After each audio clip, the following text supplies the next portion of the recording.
Bismillahirrahmanirrahim. A very good afternoon and warm welcome to all ladies and gentlemen of our digital audience. May peace be upon you and salam lebaran to all our Muslim viewers.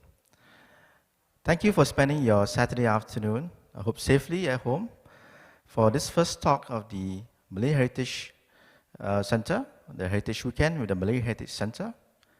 This series is part of the Singapore Heritage Festival.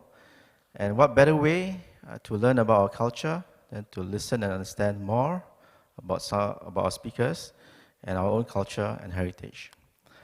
My name is Saiful, and I am a medical practitioner by training. However, we won't be treating any patients today, but we shall be understanding and appreciating parts and aspects of our culture and how it relates to wellness and health. The Malays of Singapore are made up of a wide range of ethnic groups. They can be of Javanese, Minangkabau, Bawean, Banjaris, and even Buginese of descent, and many more. In the region, they are known to be of separate distinct groups, but in Singapore, the term Malay refers to all of these ethnicities. So for today, we shall be talking about food. And some of this food is associated with different types of ethnic groups, but for the purpose of this talk, it is subsumed under the term Malay. So what makes a certain food part of our heritage? In today's talk, we will be talking about Nasi Ambeng, and as well as other things, and how it relates to our culture. So for today, I shall be introducing to you my good friend. His name is Surya Kencana Omar. He is a Singaporean Malay of Javanese descent. Surya is the co-founder of the Javanese Singaporeans Facebook group and among the country coordinators for the Javanese Diaspora Network. He is also the director of By Definition Private Limited, and there is a company that offers cultural heritage education. His honors and master's thesis were on Javanese rituals, and he will be embarking on his PhD that will further explore the cultural and heritage ecosystem. So, before I invite Surya to deliver his talk, I would also like to remind our audience that later on we'll be flashing online the code for Slido, and you can ask any question you would like, and we will read it and we'll get Surya to answer your questions. So without further ado, I now would like to invite Surya to deliver his talk entitled From Ritual to Table, Nasi Ambeng as a Culinary Heritage.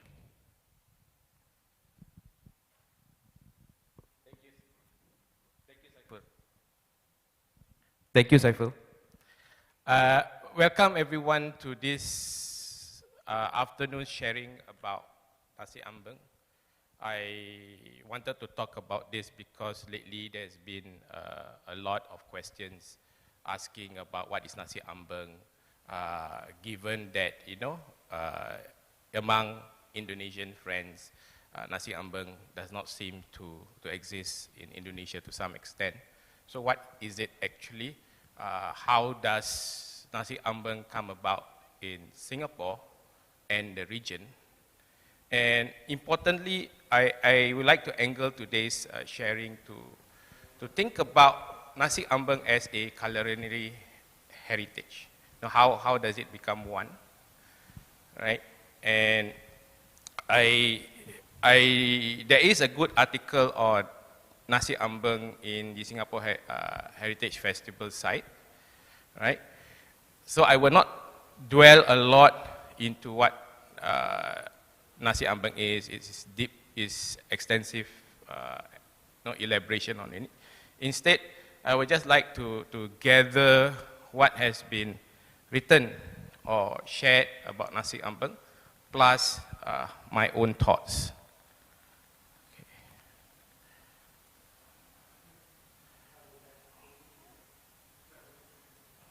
Yeah, hold on.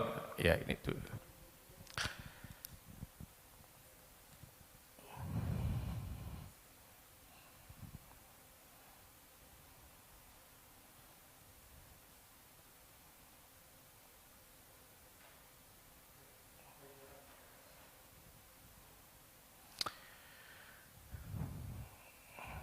Okay, so what is Nasi Ambeng? I think we have heard quite a bit of it. It's quite a popular dish in Singapore these days, right? There are many varieties and versions of it. There's Nasi Ambeng for individual servings, and Nasi Ambeng for two, and Nasi Ambeng for a group. But what is it actually? So let's look at some of the investigations or explorations that we have so far to understand. And some of the questions, as you can see on my slide here, is that what makes Nasi Ambeng Nasi Ambeng? Can any platter or tray of rice with such dishes be considered Nasi Ambeng?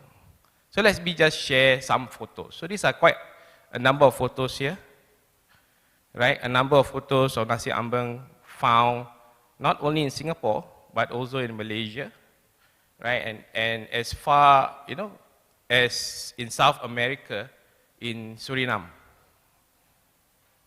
Because there are Javanese communities there and throughout the rest of the world. So this is some of the images you can see.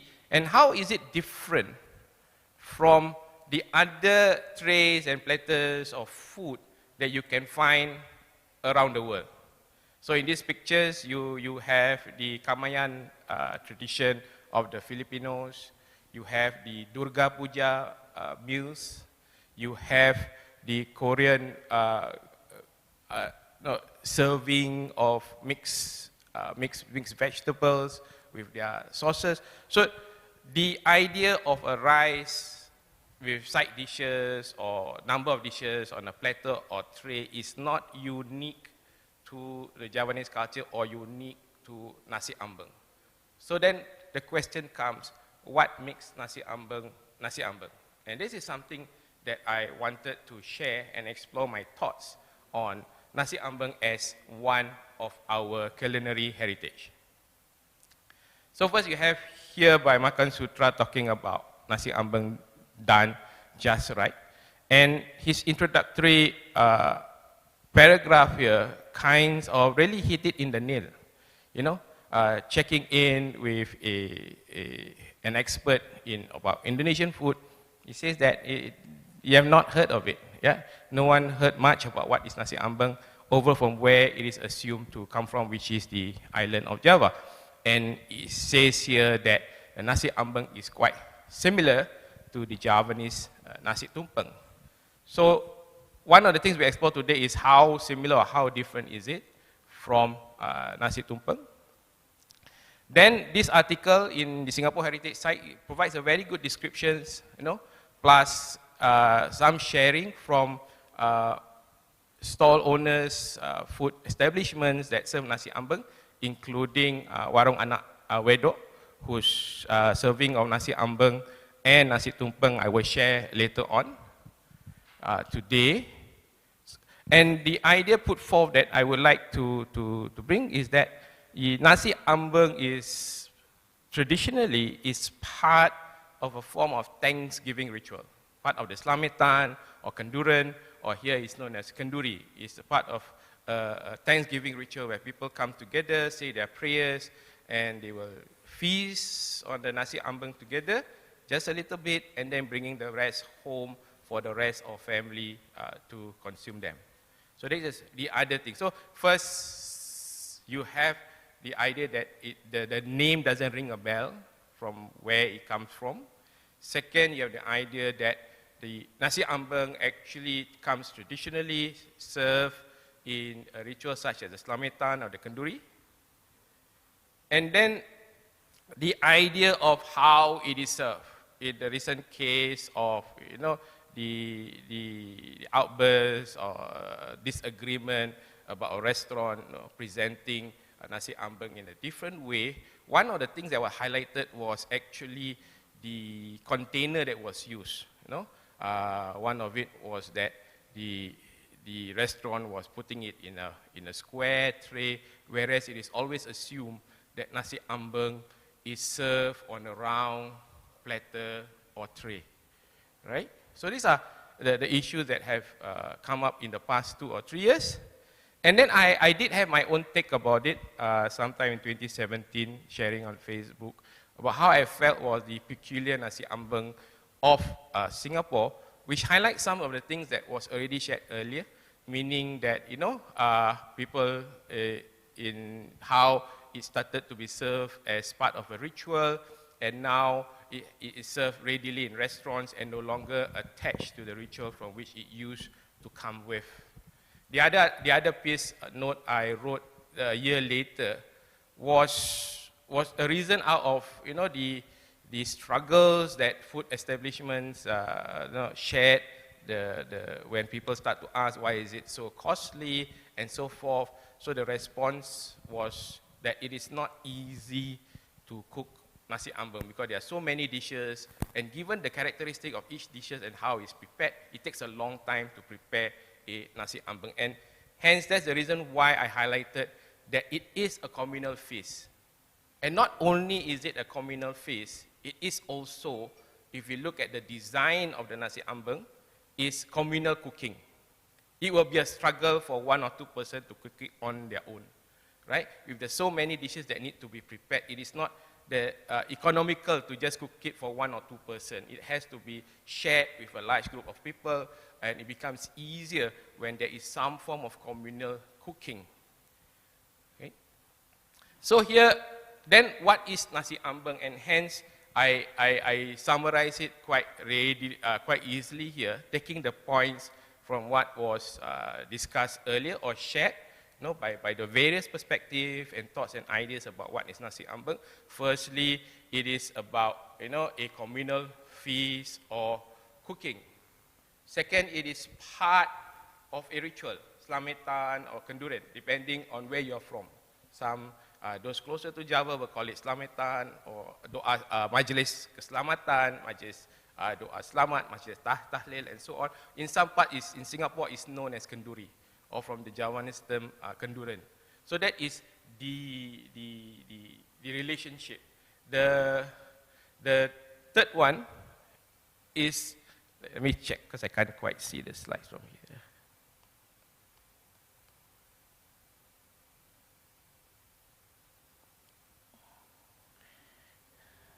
Okay, the third one, I think, as you can see from the picture, it is about a rice and a variety of side dishes. After that, not only is it a rice and a variety of side dishes, that it is served, you know, some of the comments made that it has to be served in a tray or a platter. And the last one is that it has similarities with Nasi Tumpeng. So these are the things that I will be sharing from now on to kind of verify, you know, how do these features of Nasi Ambeng that we know of, that we have gathered from various imaginations, various experiences, various memories of what Nasi Ambeng is, and it all comes up into these features or characteristics. So these are the pictures of, if you go search on the internet, you find a variety of representations or presentations of Nasi Ambeng. So this is something that's found in Singapore, right? This is from my own family, right? So it's eaten together. This is from Malaysia. Yeah, this is Nasi Berkat from Suriname. So now you see it's no longer called Nasi Ambeng. It's Nasi Berkat in some other places. Okay, this is also Nasi Berkat from Suriname. And there it is. So from, when we look, of course, in Singapore and Malaysia, they look quite the same. But when we go beyond that, to some, it loses its familiarity. So then what is Nasi Ambeng? So, and the Javanese has moved to other parts of the world, and Singapore is just one of them, not only outside of Indonesia, but also within Indonesia is out of the Javanese, out of the island of Java. And where these Javanese communities goes, there will always be the continuation of that heritage of cooking Nasi Ambeng, or in some places, Nasi Berkat, right? And we bring it with them. And from here, comparing, one of the things that I did was try to understand and learn, and comparing all the different kinds of Nasi Ambeng or its variants, so as to have a better understanding of what Nasi Ambeng really is. And from this, I will bring in live, just now we just look at pictures, not fun. So now we have a closer look at some of the dishes. And this is where I will stand up and begin to present from here. And in front of me, in the center here, is a Nasi Tumpeng. And this Nasi Tumpeng is a type that includes ayam ingkung, a special kind of chicken that is cooked whole.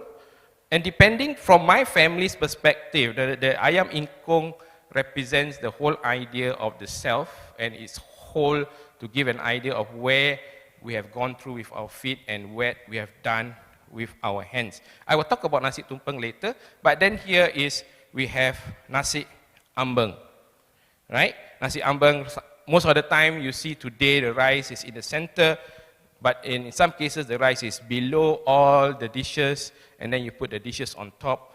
Separating them is just a sheet of banana leaves. And then we start to take a look and see, hey, wait a minute, don't they look the same? Okay, so now let's continue with the slides. We will touch a bit about this when we talk about Nasi Tumpeng. So, and when I compare the name given to Nasi Ambeng, which is on my right, it seems that it is only in Malaysia and Singapore that is called Nasi Ambeng. In other places, it's called Nasi Berkat. Right? So, then, but if whatever is being called, as you can look at the photos, what we can confirm from looking at the various variants of Nasi Ambeng or Nasi Berkat is that it is agreeable that it is a tray or platter of rice with side dishes. And not only one or two, but a lot. And they are all, if you look at even the dishes, they are not all cooked in the same way. So it requires a variety, effort of preparations to prepare just one tray or one platter. Hence, it is always good in terms of economies of scales to prepare it for more than one tray. And the hours put into this is quite substantial, having to cook it, especially for the rendang or some of the dishes. It takes quite some time in order for the infusion of the taste and the texture to be right. So what's in a name? Earlier on I mentioned that in some places it's known as Nasi Berkat, in some places it's known as Nasi Ambeng. So does the name matter? Just like my first question, can any platter or tray of rice with dishes be called Nasi Ambeng? Okay, what distinguishes the Nasi Tumpeng on my left with the Nasi Ambeng on my right? Looking at the dishes, they are quite similar, other than the arrangement. So what makes this Ambeng and what makes this Tumpeng? So we go back to find out a bit more. I think one of the things we can refer to, of course, is a dictionary. And it's always useful to have some source. So from the Javanese English dictionary, right, we can see that the meaning of Ambeng, or even Ambengan, is always referred to. Ambengan refers to rice and various food served in a tray. So it doesn't say that it has to be a round tray. It doesn't say it has to be in a round platter, a kind of container, right? And the word Ambengan also could mean to be surrounded by something. And that is the characteristic of usually eating Nasi Ambeng, where people sit around 4 to 5 persons sharing a meal together. So in terms of the meaning of the name, Ambengan, it just refers to food in a tray, full stop. There is nothing much to that. Of course, as the Nasi Ambeng is part of heritage and part of our living culture, and us being creative human beings, each one with their own ingenuity and creativity, we see a lot of variety, not only in Singapore, but throughout the whole world. What is interesting is that when I ask friends from Indonesia about what do they understand by the word ambeng or ambengan, they tend to refer to it as a square box. Right? As a square box, referring the ambeng actually refers to the box of food, giving reference much more to the container. And here we see the ambeng of the Javanese community in Jawa Tondano, which is in the north of Sulawesi, which is a distance away from the island of Java. What is interesting is that during the time of the Dutch-Javanese wars, a religious preacher and also a warrior was exiled out of Java together with 63 other warriors so that they will not be able to support Raden Diponegoro in his fight against the Dutch. When they surrendered, they were immediately transported to Jawa Tondano, right, to north of Sulawesi, with only what they have on their backs, only what they have with themselves after they have surrendered their weapons. And when these 63 men and warriors go to north of Sulawesi, and they started a village called Jawa Tondano, and then they married the local people and create a Javanese community over there. And being quite isolated from Java for quite some time, it's interesting to see that they have actually preserved the idea of the Nasi Ambeng or ambengan as a food presented in a box after the ritual to be given away straight away to those who have attended the Slametan or the rituals. So with this in mind, we can put a question mark. No? The idea that we always have on Nasi Ambeng having to be in a tray or a round tray does not seem to hold strongly, right? But if you look at the Nasi Tumpeng later on the pictures, it is also not always the case that they are in a round platter or tray. So there is a question mark there. But again, you can see the rice and the side dishes, it's quite agreeable that Nasi Ambeng has rice and dishes. And these are some old photos. And you can see that in the Slametan, there is just rice, mounds of rice. Then you have dishes there, not even in proper platters. Right? They're all, even here, the dishes are in their own plates. Much like when you go to a Minangkabau Nasi Padang stall, the side dishes or the dishes are all presented in their individual plates.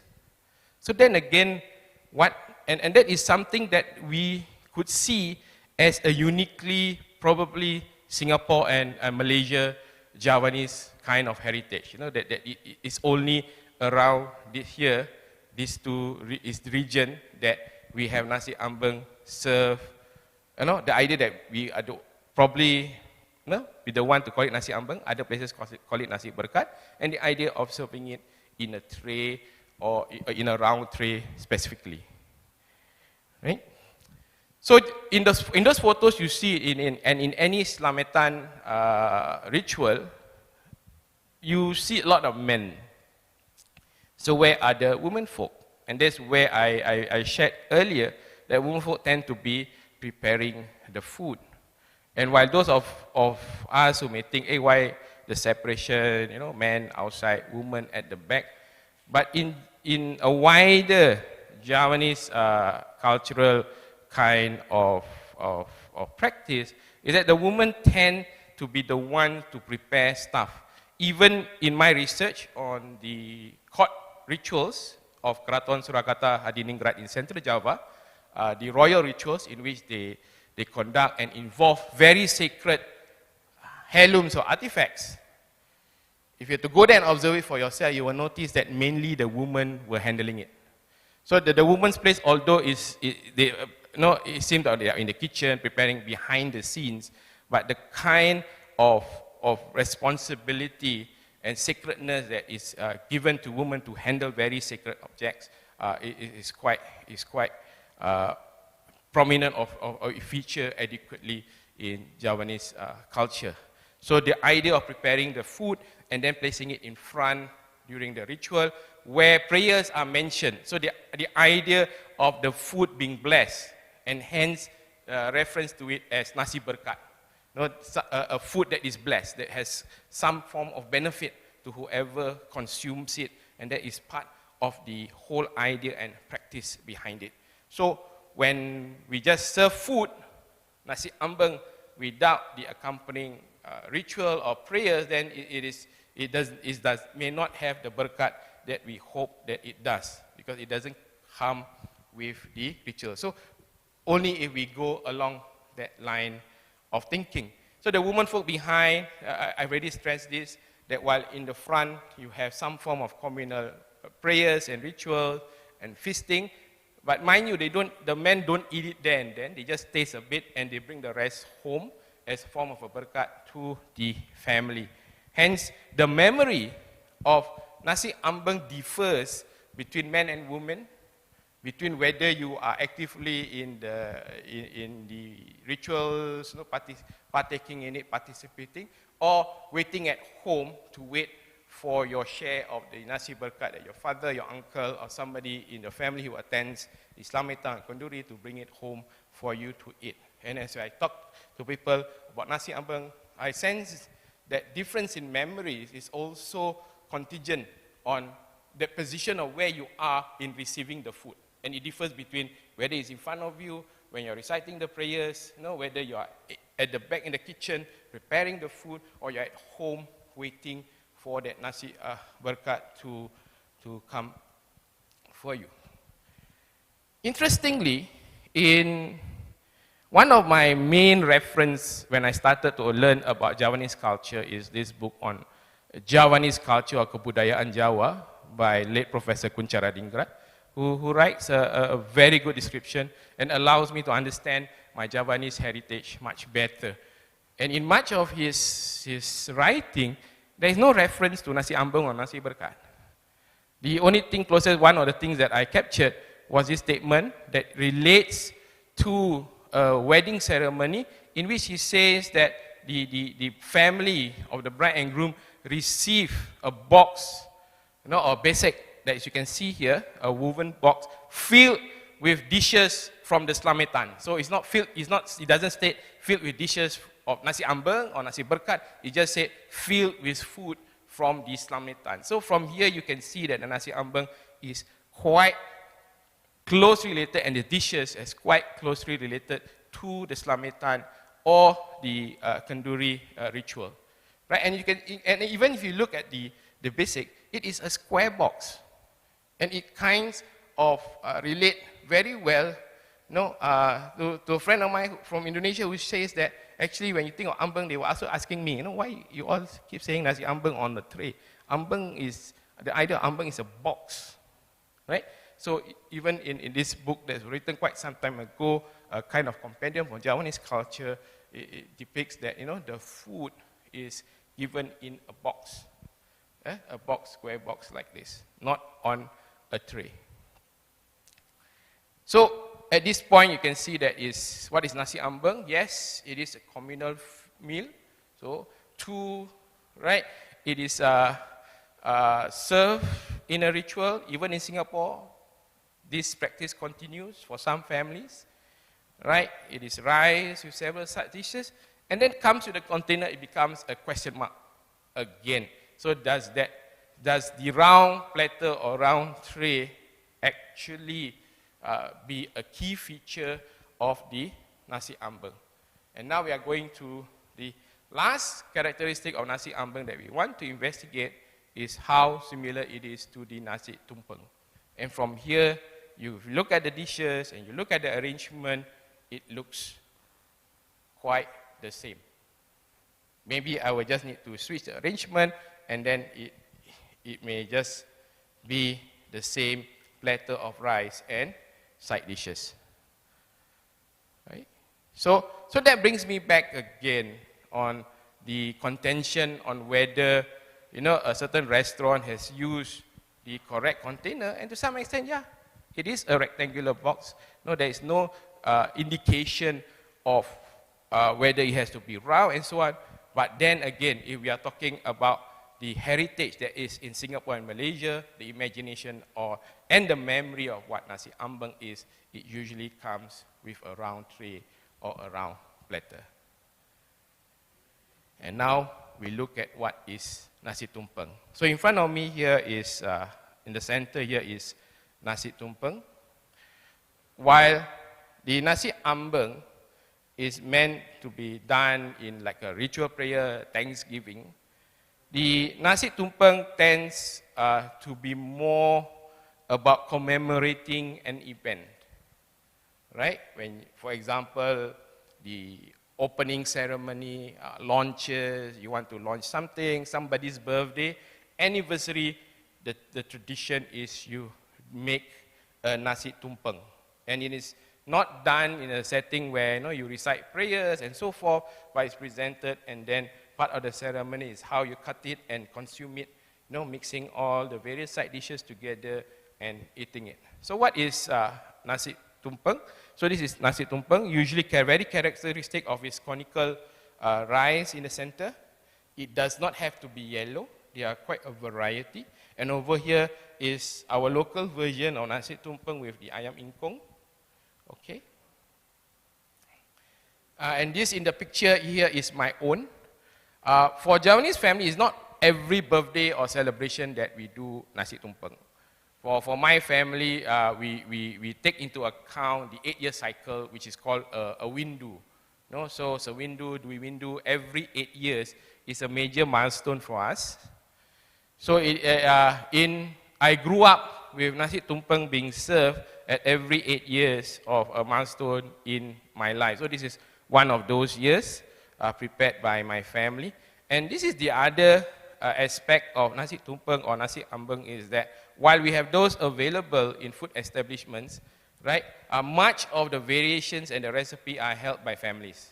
Even the food establishments also inherit their recipe from their grandmothers, their mothers, and so forth. Okay, so this is the variety. And recently, I think early this year, the Keraton Yogyakarta shared on their Facebook site 17 types of Nasi Tumpeng that they have in the palace, or that they serve in the palace. So even in these pictures, you see a blue version, there's a white, there's some white and yellow. So there is not only one type, but quite a variety of Nasi Tumpeng. Even so, if we were to do our own search and investigation about what Nasi Tumpeng is, there are very specific, actually, features and characteristics that a Nasi Tumpeng need to have. For example, they need to have odd number of side dishes. Usually comes 5 to 7, right? Second, the way it is placed here, can we have the image over the food? Yeah. Okay, the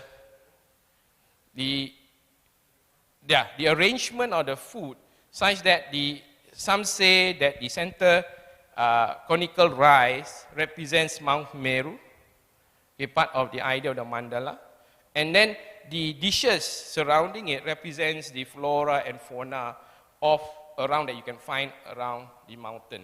And the type of dishes are usually divided into 4 types. Those that use plants and plants underground, so you have the nuts, the tubers, potato and so forth. You have the plants that are above ground, like the leafy vegetables. And then you have those poultry and cattle like chicken, beef, mutton, right, being served on part of Nasi Tumpeng. And the range of taste is to ensure that you have a range of sweet, sour, salty, and bitterness, with the idea of this is what the taste of life is like. In life, they have different experiences in life, a different taste in life, and in reality, each dish has its meaning. For example, the anchovies, when it's served, is supposed to represent, or any fish that tend to swim a lot in schools, tend to represent unity, you know, and togetherness. The egg, whole eggs tend to be served because in order to get the whole egg, you need to break the shell. So the symbolism is that you need effort to achieve, to make to complete a task. You need to have the effort of breaking the shell and embarking onto that effort. So the other dishes, everything has a meaning, and it's very particular. I mean, the Javanese culture is very particular about having lots of symbolism and meaning in a lot of the things that we do. Right? So when we put side by side again, you can see that the dishes are quite similar. And one of the key dish that need to always have in a Nasi Tumpeng, minimally, is the urap. Because the urap is like the central, the urap here in the picture, and is on the Nasi Tumpeng, is at the front here, right? The ingredients used in the urap has meaning. For example, the kangkung depicts a kind of protection, the spinach calmness, right? The bean sprouts growth, the long beans thinking ahead, and the bumbu urap, which is a mixture of coconut and spices, represents life or to make things alive. So there's a lot of symbolism, and usually when we serve, we don't eat selectively, but you take the rice or the glutinous rice and take a few of the dishes so that when you put it in your mouth, you have the variety of taste, and it kind of represents the variety of experiences that we have in life. Hence, that is why it is often served during a commemorative function, like a birthdays, you want to celebrate certain things. So here, we can see that what is Nasi Ambeng. Yes, from what I have gathered, it is, a communal feast, communal cooking. It is served during a ritual, right? Rice, everybody agree, and many dishes, but the only thing that's not agreeable is whether it has to be served in a round platter. But then again, if it's Nasi Ambeng, based on Malaysia and Singapore, it tends to be served in a round tray. And then lastly, it is quite similar to Nasi Tumpeng. Okay? So from here, I will push back the table and speak from the chair. Yeah. Okay?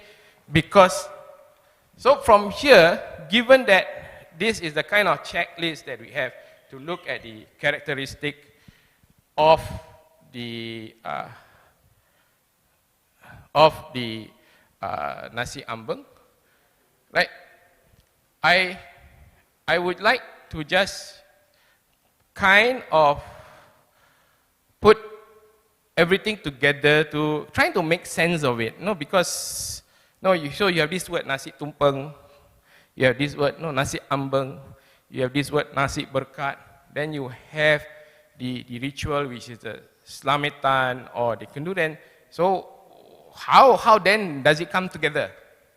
So in my attempt to try to understand for myself and explain it, help some of my friends to understand, is to present this schematic diagram. Right? Often the food that is done in Slametan, like you see in the older pictures, you still the conical rice, they're actually serving Nasi Tumpeng. Right? The early years, the move towards flattened rice or rice put at the bottom sometimes has its much more practical function. Because when you need to divide the food, having the rice in the center can be quite a struggle. If the rice is at the bottom and the food on top, it's easy to divide and say, hey, you take that part, I take this part, and we can mix the thing around. So logistically, in terms of technical design, if you're not going to eat it there and then, you want to put the rice just for some sampling and then bring it home, there's no practicality to decorate it, like how a Nasi Tumpeng is. So in the past, often in the case, you have rice below, a banana leaf on top, and the dishes are just spread around on top of the, on top of the banana leaves. And hence you can see that memory of dishes on banana leaves when you look at the Nasi Berkat that you see from other parts of the world by the Javanese community. That memory of the dishes and banana leaf is there. Because when you take a look at it with the rice below, you see the dishes with on top of the banana leaf, right? So that is, so when we look at the various imaginations and memories of what Nasi Ambeng is, for those who are in the ritual, right, and they are sitting around the tray or the platter of rice with side dishes, sitting in a kind of ambengan, you know, it's around 4 or 5 persons sitting around a dish, that is Nasi Ambeng. Even though it may be Nasi Tumpeng bin served, but that is the idea that that is Nasi Ambeng, right? And because there is doa prayers recited and somehow kind of bless the food that you have in front of you, giving the berkat or the blessing, it becomes nasi berkat.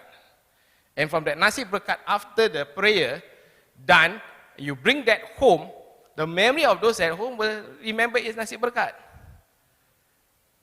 So only when we place the cultural elements in its, you know, whether it is in its chronological placing, also in its physical space, and in Javanese culture, the idea of time and space are quite intertwined, right?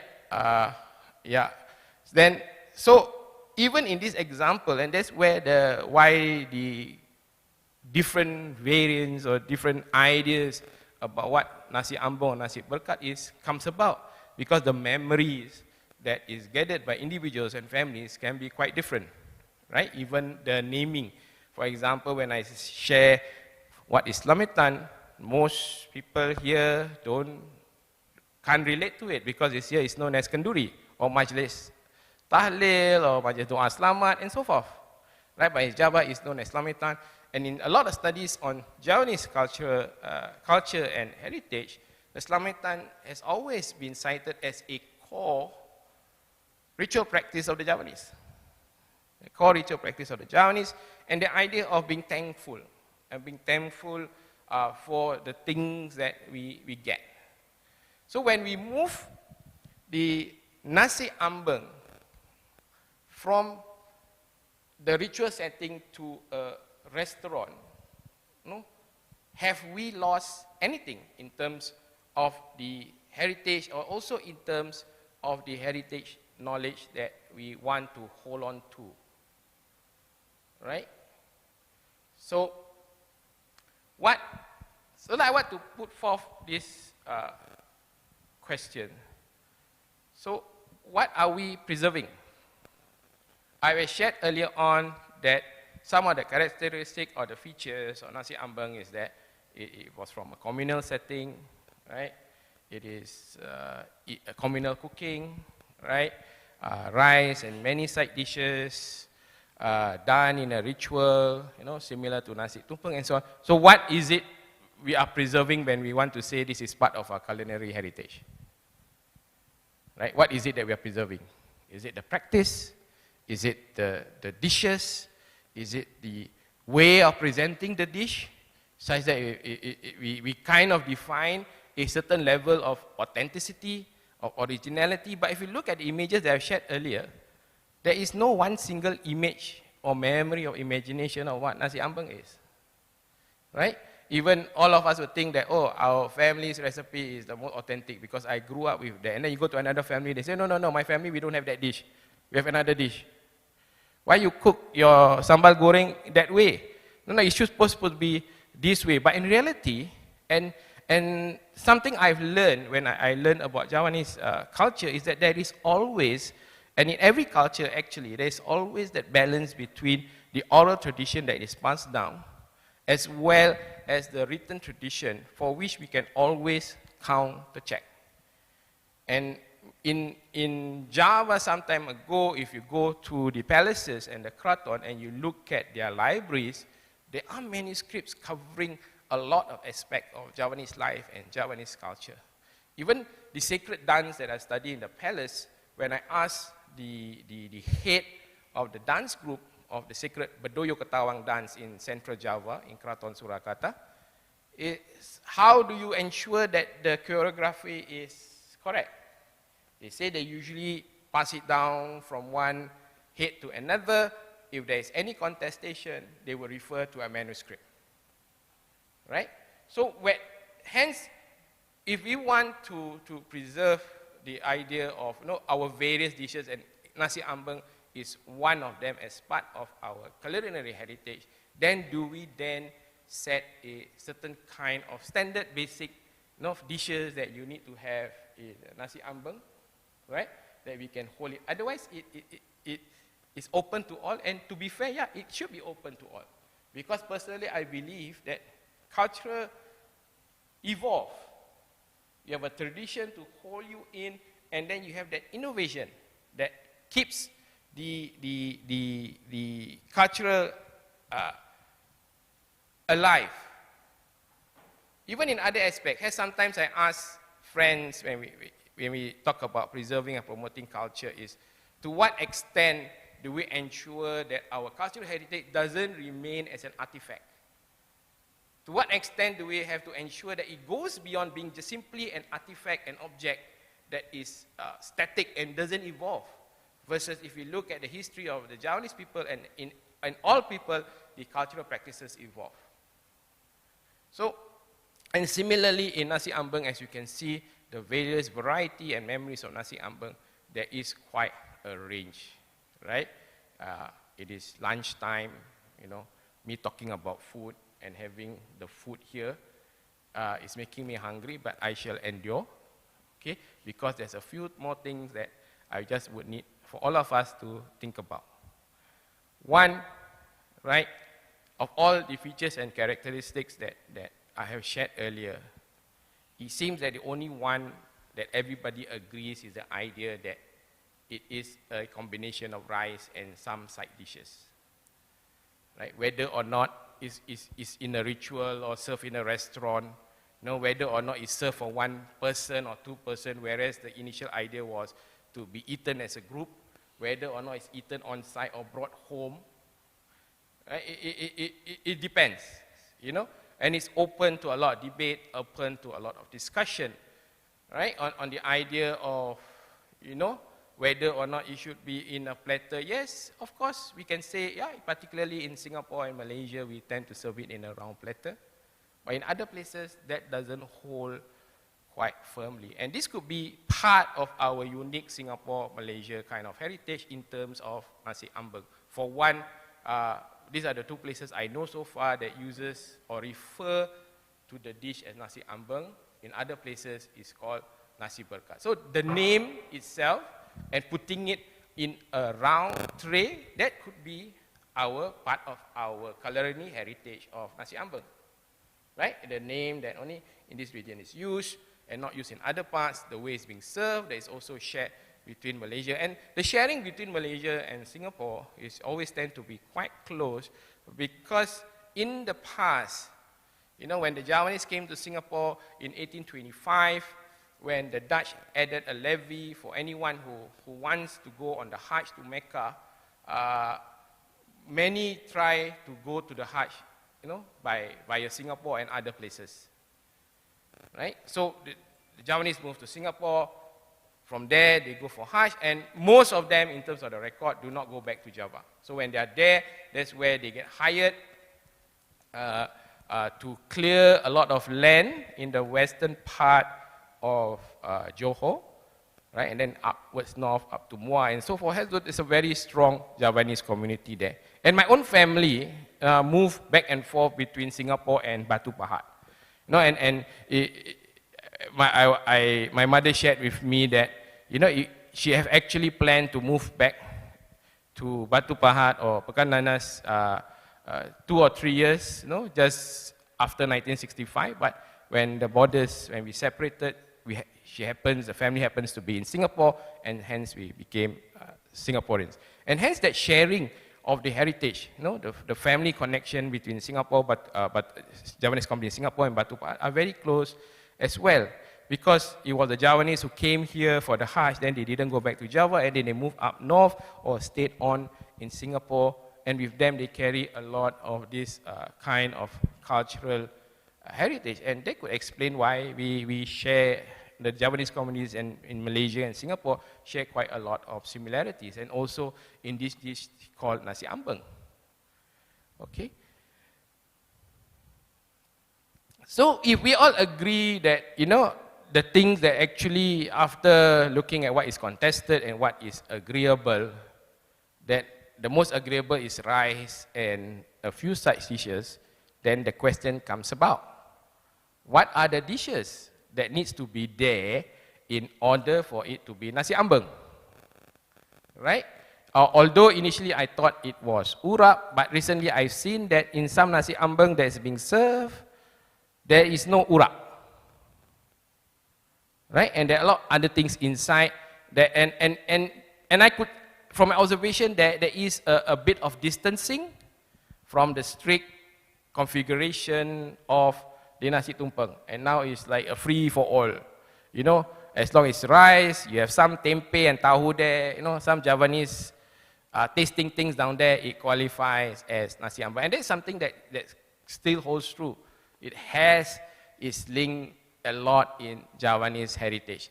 The other thing, if you look at the colors, tend to be very brownish, red, you know, not very colorful. So when sometimes you suddenly see a blue, a pink there, it looks kind of odd, right? In terms of the imagination of what Nasi Ambeng is. Again, I stress a lot, it's based on imagination, it's based on memories. Because up to today, I don't know of any clear documentation of what is the list of side dishes we need to have for Nasi Ambeng and what is its basic recipe. So in terms of preserving it, holding it, it'd be good if we could actually gather some basic understanding, right? If we want to put it, or just keep it free, because that will be fun, you know, to keep it open. But then again, if we keep it open, how different it is from any other dish that has rice and side dishes in any other culture. Right? Even now, we sometimes see the Nasi Ambeng being served with dishes that are characteristic of Minang Nasi Padang. So then how do you situate such a heritage? You know, if it can be everything and anything, then how do we know that, hey, this is Nasi Ambeng is Singapore Javanese heritage, for example? How do we know that?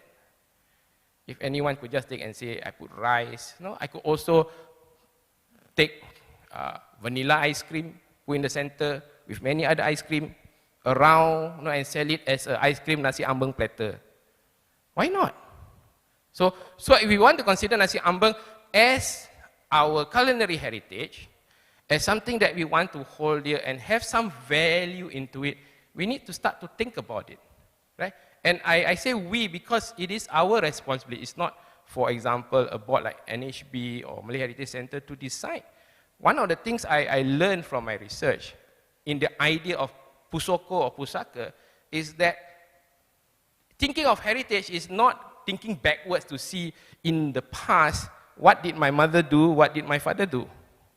In the idea of the Javanese pusoko, that's related to the guarding of sacred knowledge, sacred object, is that in the palace, it is a future-oriented, forward-looking school of thought. It is not about looking back and say, what did my mother or father do, but what do I want to preserve for my future generation for them to know?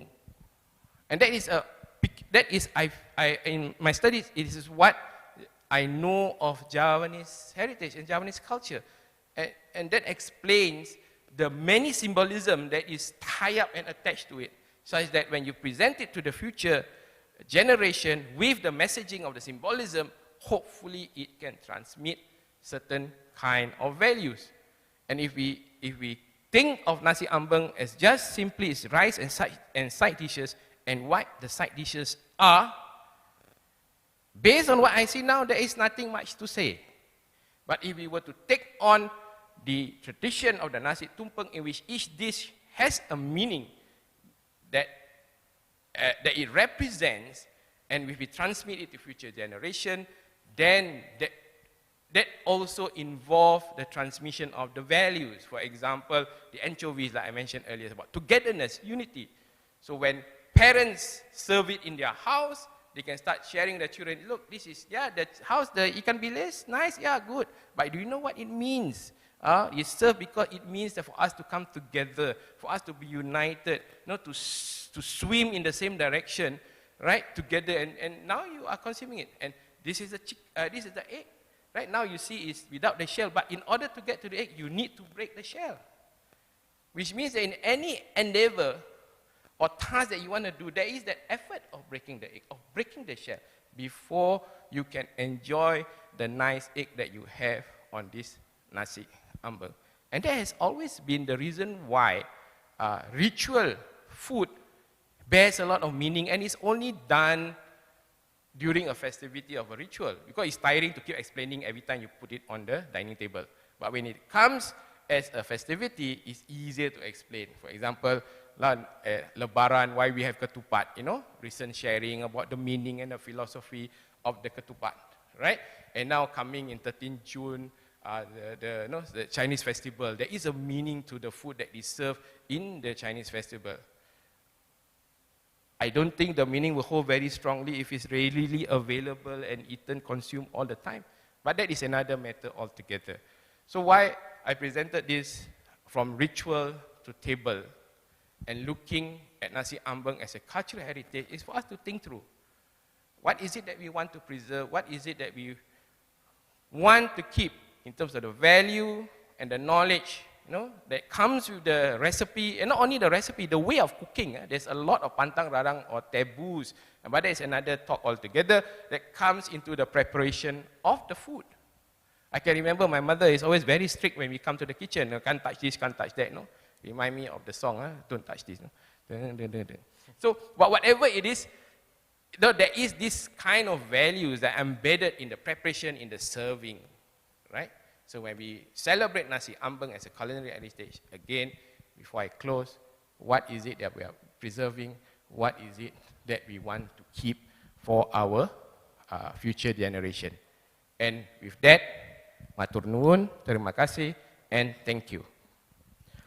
Thank you very much, Surya, for that very fascinating talk.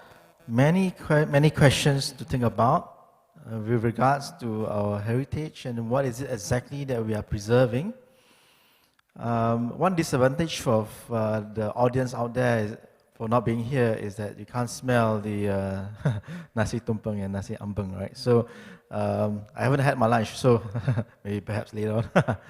Okay, so I remember as a Malay Singaporean of Javanese descent that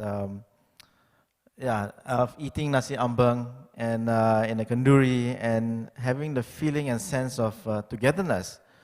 I think that feeling itself and being associated with the kenduri, okay, and of course I was quite young then. It was a very nice feeling of togetherness, and as a community, we had fun. We had fun sharing the food. We had fun, sharing. Of course, one platter around. You could only see like 3 or 4 persons. Okay, and we had a lot of good times then. So the question right now is, yes, exactly. What is it? Are we preserving? Is it the dish itself, or is it the whole act on it, or is it the whole the associations with all this, or is it specific dishes? So looking at this, there are a lot of questions that I can see online, and I think a number of them revolves around this concept or this issue about authenticity. So the question right now is, if I can just quote from, for example, Effendi, I think we know him, yes. Can Nasi Ambeng, removed from ritual and cultural context, can it still be regarded as authentic? And if not, does it have any meaning, to us as Singaporeans?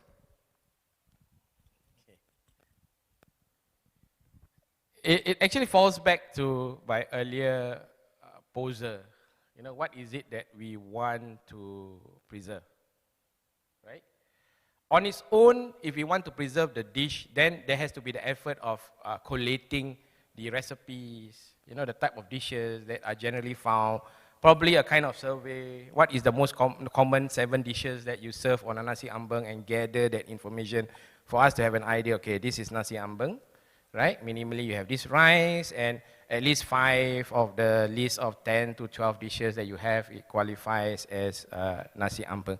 It can remain, and in any cultural practice, you can always remove one artifact out of it, right? But the question is, what do we still want to retain?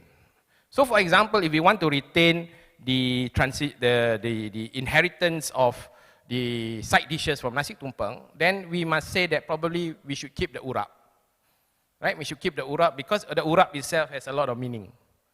Even if your other dishes may change due to local, and the localization is real, because if we look at the way the Javanese diaspora has moved throughout the world, not all places have all the ingredients you want or you need in order to make the various dishes. So there'll be some form of localization, some form of adaptation.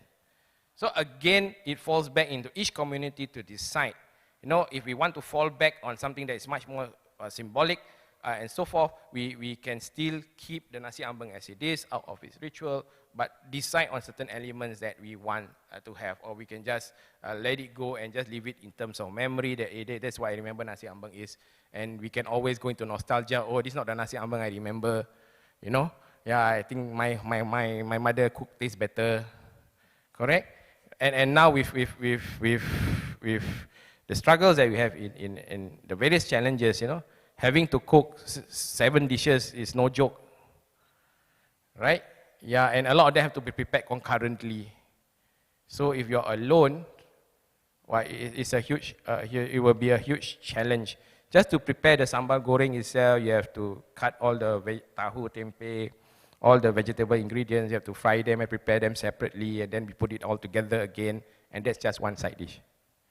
For the urap, you have to prepare the coconut with the spices and then mix them, and that's another dish, right? So it takes a lot of coordination and project management to some extent in the kitchen to be able to come out with the various dishes in the Nasi Ambeng.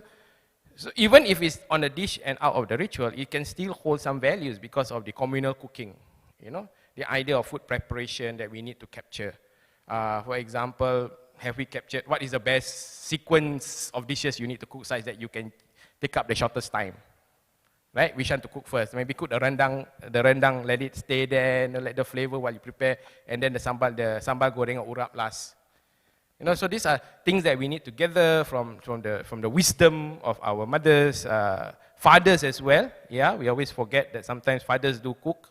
My brothers, myself, we cook. I tend to cook ayam merah for the family and so forth. But ayam merah is not a feature in Nasi Ambeng, but it's a feature in my family's festive meal. So the idea, it can stay, but we have to decide. Just like the same question, no? Can the Kuda Kepang dance exist without all its rituals? So it's the same kind that we have ritual, and something that we are negotiating in this era, in this period, in this generation, where we see. So what is it that we want to preserve? I pose a question back to members of the community and the public. What is it that we want to preserve? For members of the community, it's clear. What do you want to preserve such that you can pass on to your next generation? For those beyond the community, what is it that you want to see? Are you okay that, you know, Nasi Ambeng being strongly Javanese, losing elements of its essence? You know, do you want to experience what it really means to eat Nasi Ambeng? The communal experience, the one that you shared earlier, right?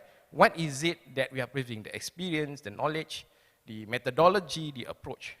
So and only when we decide on that, then it becomes clear, or can it exist? And the example today we see in restaurants, yes, it can exist because it has been served in restaurants.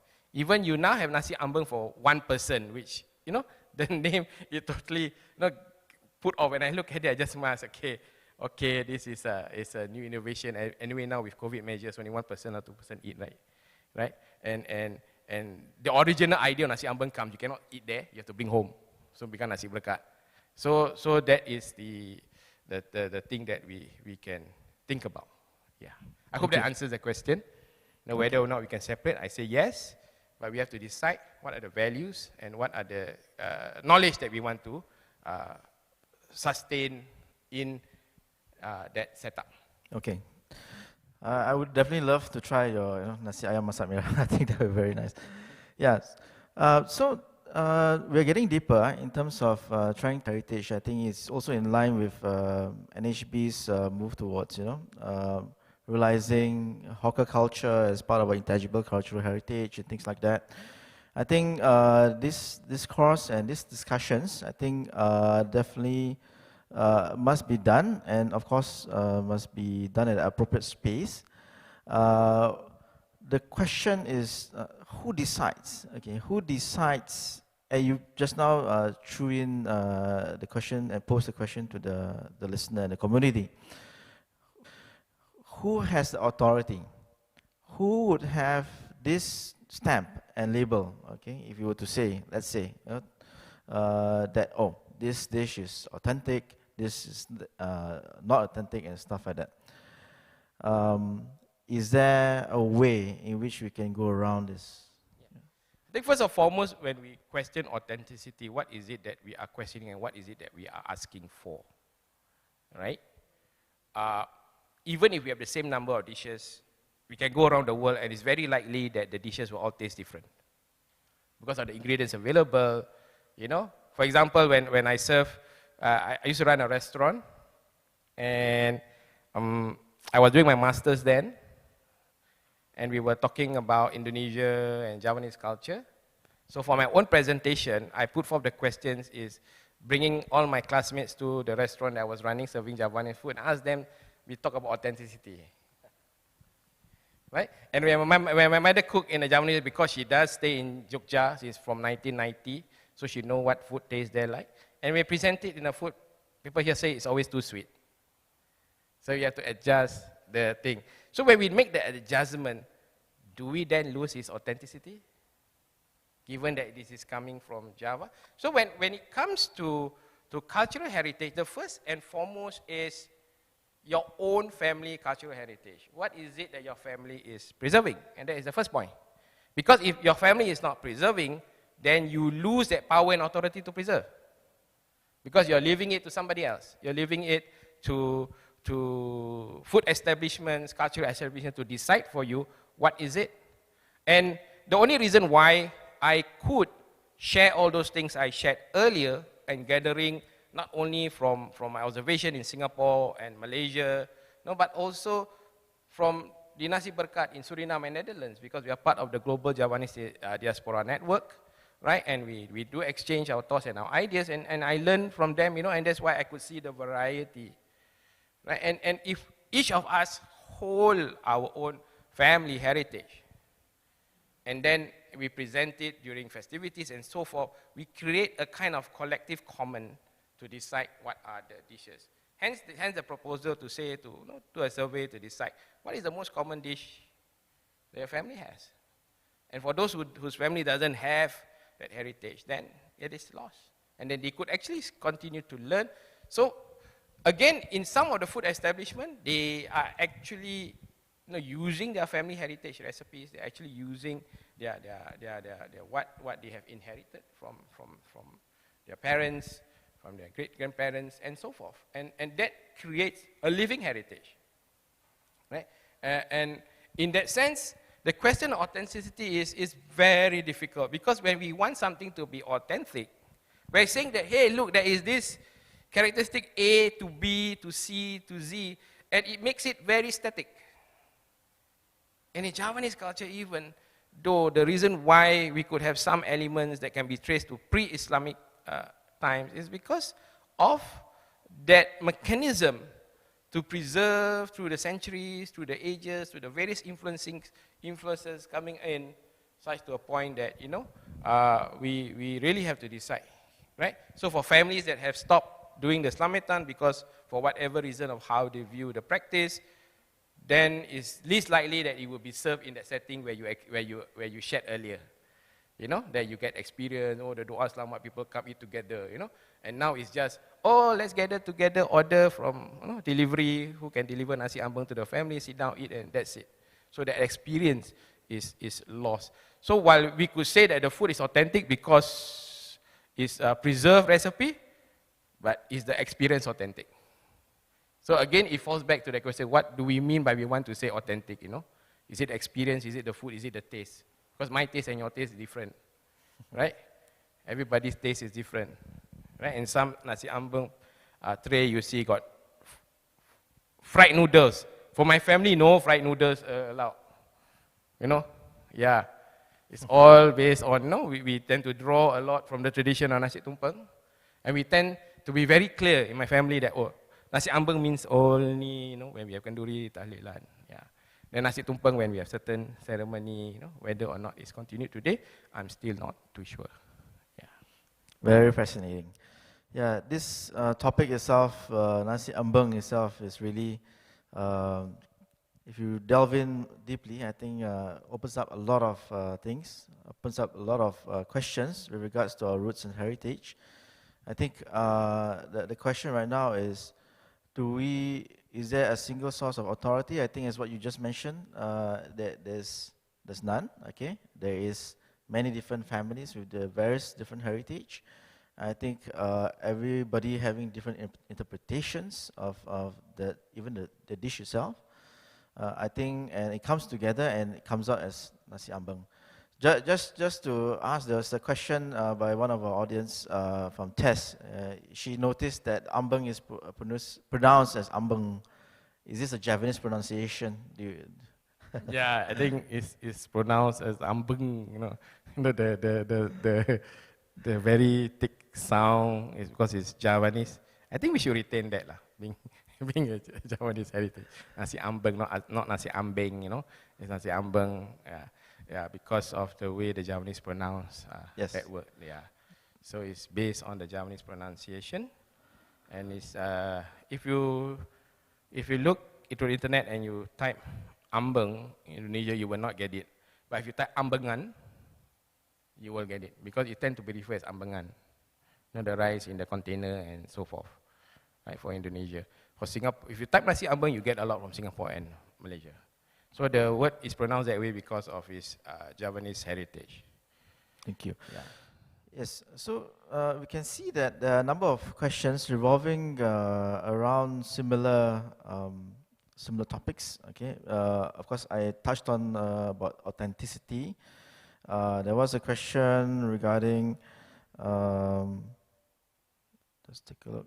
There are Malay stalls and restaurants that provide Nasi Ambeng for delivery, through Grab and Deliveroo.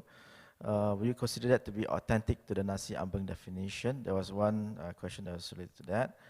Yeah, maybe if the Grab driver is Muslim, say some prayers before delivering the food, that become Nasi Berkat. I mean, if you want to put it that way. Because in Nasi Ambeng, you bring home, become Nasi Berkat, right? Yes. Yeah, so maybe if the restaurant owner, because now not many people go to the restaurant before you deliver the food, say some dua, selamat, and then it become Nasi Berkat. And then when they deliver, home is part of that tradition. Yeah, I mean, if you want to stretch the authenticity, the authentic experience further, yeah, we can think about that. Yes. Yeah.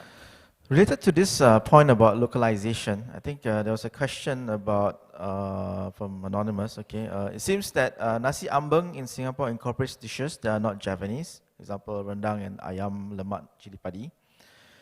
Your thoughts on this, please? This is also another question similar to that. You don't need to flash on the screen, but it's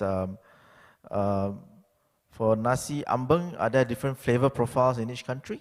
Okay, in Singapore, is it less spicy, and how does it relate to the different Javanese communities globally? Yeah, that is something I raised earlier. Part of the triggers or the concerns when people see, hey, how come got this dish that is not Javanese in Nasi Ambeng? Right? Can we call it Nasi Ambeng? But if you look at what is available around the world, no one is to say. Right? Even in the Nasi Tumpeng, where Nasi Tumpeng has its philosophies in the dishes, it is not adhered to quite closely.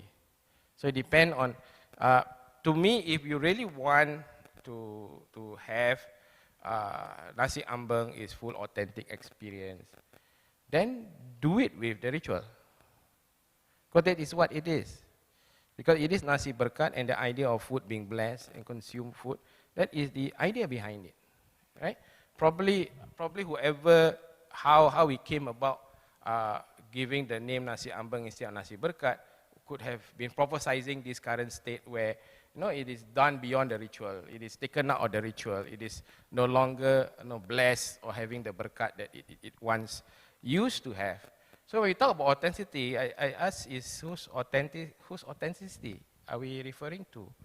Because for me, I seldom eat Nasi Ambeng from outside. So what I know is what my family serve. And not only my family, I'm 11 or 12, so all of us have different ways of cooking and different variants of our various Nasi Ambeng, of various Nasi Ambeng. But I tend to get from one of my sisters, and yeah, we tend to eat that. For me, mainly earlier before this, my mother's taste, and because she has lived in Jogja since 1990, so it's a bit sweeter. So the profile, if in Singapore, then it'll be a bit spicier, right? And because you have included dishes that are non-Javanese. But who's to say, right? Non-Javanese, more of Minang or Padang dishes. So that is preference. And I think when it's served in a food establishment where you need to cater to the taste of your patrons, your clientele, you need to be serving something that people are familiar with. If we are to serve ayam kunyit, which is traditional Javanese, or nasi ayam ingkung like that, would people buy? Right? They would rather have cuts instead of whole chicken. No? Then you see the seller peel out the chicken bits. And in the royal ritual, that's what they do. Whole chickens, instead of serving cuts. When they serve in the boxes, they actually peel the chicken meat out and put it in the rice. So like how we serve soto ayam, you peel into that sense. So when we talk about authentic dish, we should also ask ourselves first, what is the authentic thing that we want? If you want the taste, then go find someone or make sure your family keep the recipe. Because your family will know what your taste is like. You don't go around another family and say, hey, that's not authentic, but that's authentic to that family. Right? So the authentic, again, if you really want authentic and you feel that your memory of the Nasi Ambeng is authentic, then preserve that. That is your responsibility. So that people in the future will know what that tastes like, rather than expecting other people to do it for you. Okay, so that is, my take authentic is quite difficult actually, because to me personally, authentic also means encapsulation and making the tradition static. Very interesting, very, very interesting. Yes, I think Surya, you've mentioned the point about authenticity coming from the viewpoint of the family and then coming out to the community and so on and so forth. I think the question right now about what is correct and what is, what it is exactly, I think is up for debate. But of course, the legacy and the things that we bring back and how we remember, I think those are also intertwined with all these concepts.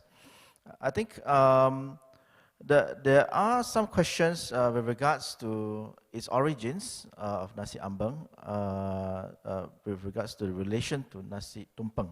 Okay, it was said that Nasi Tumpeng is rooted in Javanese rituals. Okay, what are these rituals and how was the function of the Nasi Tumpeng in the rituals? I think this was covered in his lecture just now, in his slides. Later on, after this session, actually, we do have another session with Prof. Azril, and he is also a professor from Indonesia, and he will also touch a lot about Nasi Tumpeng. So do stay tuned if you want to ask further questions and delve into deeper details about Nasi Tumpeng. You can join us at 4:30 later on. There was a question from Tess with regards to Nasi Tumpeng also. Was there a fixed number of dishes? And what are some of the must-have dishes in traditional Nasi Ambeng? I think Surya did touch upon it.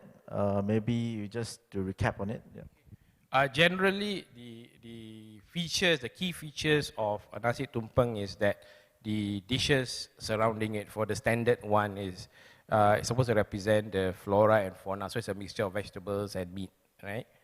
But if you look at what I shared earlier on the Nasi Tumpeng that is shared by the Kraton in Jogja, the palace, there are 17 different types. And of course, 17 different types means there are 17 different combinations of dishes that comes with it. So then again, when we talk about, even when we go internet, we look at the Nasi Tumpeng and read that there are basically 4 types types, of dishes that you need to have using plants that are below ground, plants above ground, cattle, poultry, and food from the sea as the 4 main characteristics, and also having that variety of taste, sweetness, sour, salty, and bitterness. Generally, it is meant to present the symbolism of life, the different tastes of life. So I guess that variety can be sustained, right? That variety can be sustained in Nasi Tumpeng. What is usually agreed upon is that for Nasi Tumpeng, there is always that conical rice in the center. We have seen Nasi Tumpeng where there's just a very small conical rice and you have a whole table of side dishes. Right? I've seen that as well, right? So again, if you want to refer back to documentation, it's usually written in manuscripts that are along storyline, like Serat Centini, seems to gather a lot of information on cultural practices.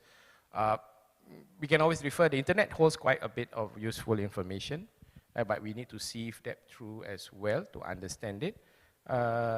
Again,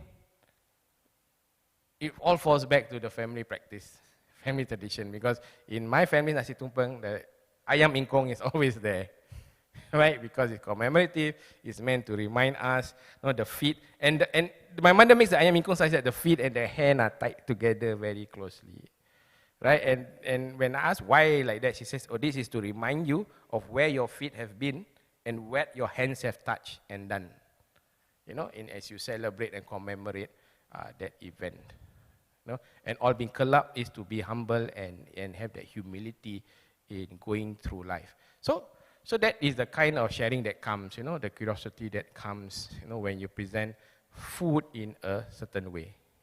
Thank you, Surya, and for sharing also a bit of your family philosophy from your mother. I think there are some questions. This is an interesting question regarding this perception to Nasi Ambeng. Recently, there was a Peranakan restaurant that offered Nasi Ambeng. Okay, this was met with some unhappiness online. What are your thoughts on this incident? Yeah, I guess as what I've shared earlier, initially the argument of them labeling it as Peranakan kind of displays our relation to that Nasi Ambeng. For some of us who still holds it very strongly of Nasi Ambeng situated within a ritual. Even personally, I am not that too keen to have a lot of Nasi Ambeng being served in restaurants because you're taken out of the ritual setting, and the ritual setting does bear its meaning. But I've also learned that without this commodification of cultural heritage, it will not be sustained. Because not every family take the responsibility of sustaining it. It is businesses to some extent that helps to sustain that. Because you have so many dishes to maintain, so many dishes to ensure of its authentic taste because people are looking for that. So when it's presented that way, and for those who have us who are familiar with what Nasi Ambeng is based on our memory, and it doesn't ring a bell, so the question put forth earlier, this is Nasi Ambeng, and then something different is presented, of course there would be a bit of unhappiness that is being arisen, and to simply take it out of its context, look a bit different, and then calling it as such, presenting as such, of course, will give a bit of unhappiness and disagreement of what Nasi Ambeng is. And I think the idea of Nasi Ambeng can hold strongly as a peculiar Singapore and Malaysia kind of heritage, because like I shared earlier on, the way it's presented in a round platter, the way it is, the kind of number of dishes, while there are some differences, there are. If you look very closely at the images of all the Nasi Pandang, if you bother to look in, there are some common dishes that you can see. For example, the sambal goreng tends to always be there, the tahu tempe tends to always be there, but in what form it varies, right? And when it comes to Nasi Ambeng, unlike Nasi Tumpeng, where you have a variety of different colors, suddenly you see a blue colored rice there, that kind of take people off a bit. What is happening? What is happening? Then again, the disagreement of how it's being served in a tray and not a round platter is because that is how we know Nasi Ambeng to be, and as how I presented earlier, it is peculiar to Singapore and Malaysia. So it can be our unique Javanese, Singapore or Malaysia Javanese heritage, that we have kept it as such that when we see Nasi Ambeng, it is rice with side dishes and then with a round platter and served in such a way and no other way. Right? Because if you want to put in a box, you want to say that it's drawn from a Javanese tradition, then call it Nasi Berkat. Because that is what is being called elsewhere. Don't call it Nasi Ambeng. Or you can give your own name, like I showed the earlier picture, where there are many similar cultures with rice and side dishes. Give it your own name. Right? So that is my thought of it. So there is an understanding of what Nasi Ambeng is to some extent in Malaysia and Singapore. There is some memories of it that we hold very strongly. And for me personally, I always feel strongly in it's tied to the ritual because that is where it holds much more meaning. You know, the togetherness, you know, and the idea of the berkat, the blessings coming forth. So that's generally my thoughts on it. And I think I presented quite enough to actually share that actually nothing wrong with putting in a box tray. Originally, it is supposed to be in a box tray. But then again, when you look at the combination of dishes, it doesn't ring a bell very strongly that it was Nasi Ambeng. So it might take, they could have just named it as something else. Nasi kotak or Nasi berkat, Peranakan, I don't know. Thank you. I think this falls in nicely with the, we shall take the last question because time is running short, about future oriented viewpoint. I think you did mention about it, about culture. Are there any ways that Nasi Ambeng has been modernized for the current generation, or any ways that you can suggest to make Nasi Ambeng more appealing to youths? Nasi Ambeng. I think it becomes appealing to any age when it's done in a family with a lot of memory and experience to it, tie up to it, a lot of families coming to it. Of course, if we look at the Nasi Ambeng or Nasi Berkat around the world, someone pointed out to me that the Nasi Berkat in Suriname have packets of sweets and other sweet getting. So that could be the one attracting the young, right? And there is no manuscript document saying, oh, Nasi Ambeng must be like this, like that, and so on. So again, goes back to my earlier point. Probably we can decide on what are the basic features of Nasi Ambeng. If it's rice, but what kind of dishes? Maybe we can say that, oh, the dishes must have some very strong Javanese representation. For example, tempeh, Nasi Ambeng without any tempeh dish will be oddly, probably out of that category. But in terms of relating to the young, again, the taste, right? What they're familiar with at home. I don't know, maybe you can add in bulgogi chicken, or I don't know, instead of replacing. So something that is much more relatable, that is possible because, again, who decides? Family tradition. Maybe some family out there want to say, I want to replace this rendang dish with something else that is quite similar, right? That is up to your family. But again, who's the custodian? And the custodian is us collectively. Collectively, we decide, we agree. So when the restaurant came out with something like that, and collectively quite a number say, hey, this is not Nasi Ambeng, right? And that collective voice is strong. You know, you have an authority saying this is wrong, then it looks so oppressive. But when you have a collective saying, hey, this is not what it is. And why? Because they say, this is ours. Because I can cook it. I eat it. I eat it in a certain way. I know it. Then there is some authenticity in that experience, in that ownership. So in that sense, there is some positive outlook there in terms of all this, in a sense, I would say criticisms and all that. But the fact that people do come out and talk about it means that they feel about it, right? They feel that this is something as really deep down is part of their own heritage. And they own it. They feel they own it. So, very interesting topic about Nasi Ambeng. Not just a food, many more things and a lot of meaning to many people. We have not delved into many things in regards to whether is it a culinary icon for the Singaporean Javanese Malay, or is it a Singaporean culinary icon, or things like that, but I think that should be a topic for another day. I would like to thank Surya, for this talk on a matter that's close to his heart, or stomach, I think. My stomach also, yeah. He has enlightened us about this traditional culinary icon, that I think there's much to be debated about, and how can we preserve this its nature.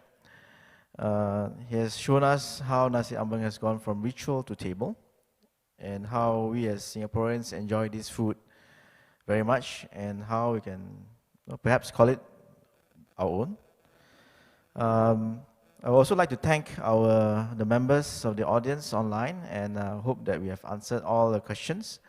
We've done our best. If there is still some questions, do feel free to put it in, and then we shall answer it as much as we can through Surya.